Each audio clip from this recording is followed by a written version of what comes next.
Hi PMDD people, I hope you're looking after yourself. It's PMDD with C here, trying to keep the conversation going about PMDD here on YouTube.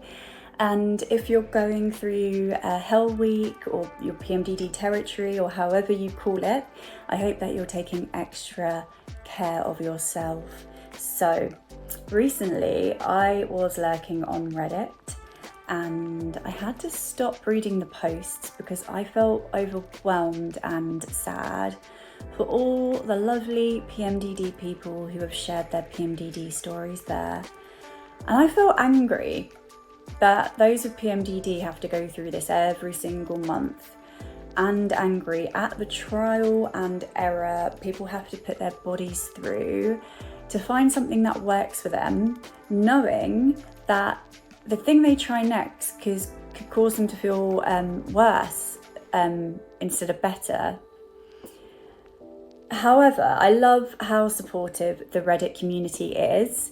I'm so glad it exists. I love lurking there. And if you're not familiar or you're not part of Reddit, it's a really handy resource that can help really validate your experience and help you feel connected to people with PMDD and read about their experiences. And also you can have your own rants there anonymously, and you can ask for no advice as well. So if you just wanted to vent when you're going through your PMDD and you're feeling angry or rage or depressed or anxious, this is a really good therapeutic place, I feel. So yeah, it's worth checking out if you're not aware of Reddit. And I read one post by someone where I felt really deflated for them. So what the post was about is when you've tried everything before your luteal phase, you've tried all the vitamins, the self-care, eating well, exercise, cutting out the alcohol, and you're really hopeful because you're like, yeah, I'm going to have a really reduced PMDD period. It's not going to affect me this time. But then it comes back with a vengeance. And this is what I want to talk about today.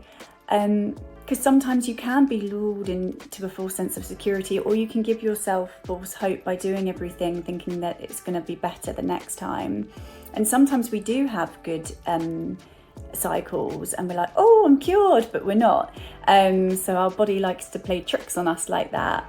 But yeah, and as far as I'm aware, there isn't a hard and fast cure apart from the surgical option. So yeah, I know it can feel deflating when you really have put in the maximum effort to reduce your symptoms for the next looming luteal phase. And then it comes back with a vengeance. And it's so easy to be hard on yourself because of that. But being hard on yourself is only going to create more distress when you're going through the PMDD motions.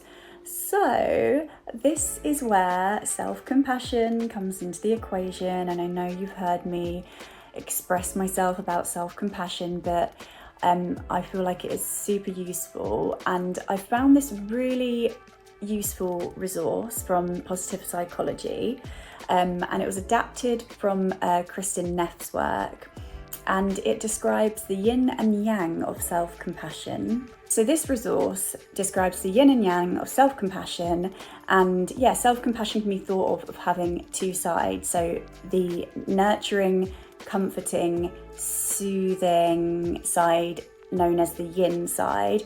It can also be described as the feminine, or if you don't like that description, the tender side.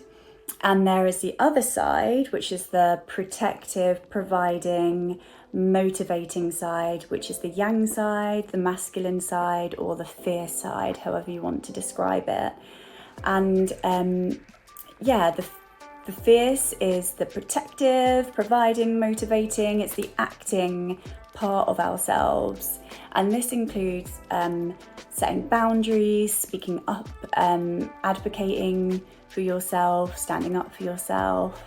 And the tender, feminine yin side is the more validating, comforting, soothing, being with ourselves, self-care side. Okay, so why am I telling you this? I think it could be a useful way of practicing self-care during PMDD, having those two sides, because when we're going through PMDD week or 2 weeks, however long your PMDD is, For example, it might be useful to practice the yin side. So yeah, not being hard on yourself, taming the inner critic. So in relation to the example that I've just used, if you feel deflated because you've tried everything, and then the inner critic is coming out saying, oh, you've tried everything, it hasn't worked this month, I'm going through PMDD, you know, you haven't tried hard enough. That's what the inner critic's saying to you. So it could be useful to practice the yin side, self-care, and taming your inner critic and saying, I'm suffering, I've tried my best, this is the PMDD territory, I'm going to be slow and gentle with myself. And the yang side could be practice maybe outside of PMDD territory, but not necessarily. But for example, if you're trying to advocate and you feel like you're being dismissed at the doctor, so you're advocating for yourself, or you need to ask for mental health leave, I guess you'd probably ask for that when you're feeling the PMDD creeping in and those symptoms. But yeah, you could use both of those sides. But yeah, I just thought it was really a lovely concept, and let me know if you practice this already. I thought it was something that I wanted to share just in case you weren't aware of it, and it's an interesting way of thinking about self-compassion as well. And yeah, I hope you're looking after yourself. I am going through a self-compassion phase in general because it comes up a lot, especially in the therapeutic counselling context, and I feel a lot of us humans don't practice it enough. And it doesn't mean that we are selfish, it doesn't mean we're arrogant, it's more like channeling your inner parent, your nurturing parent. So imagine you have a child and your child falls over and scrapes their knee. As a parent, you would imagine that you would go to them and be like, oh, it's okay, let me kiss it better, or let me just clean that for you, everything's okay. You give them a hug, and that's what self-compassion is. Your nurturing parent coming out. It's not about being selfish, it's not about being arrogant, it's giving yourself the love that you deserve, the love you would get from a nurturing parent. So I hope you found this video useful, and please feel free to subscribe if this channel is your thing, and let me know in the comments any topics you'd like me to discuss. And yeah, thank you for being here, and I will see you in the next video. Bye.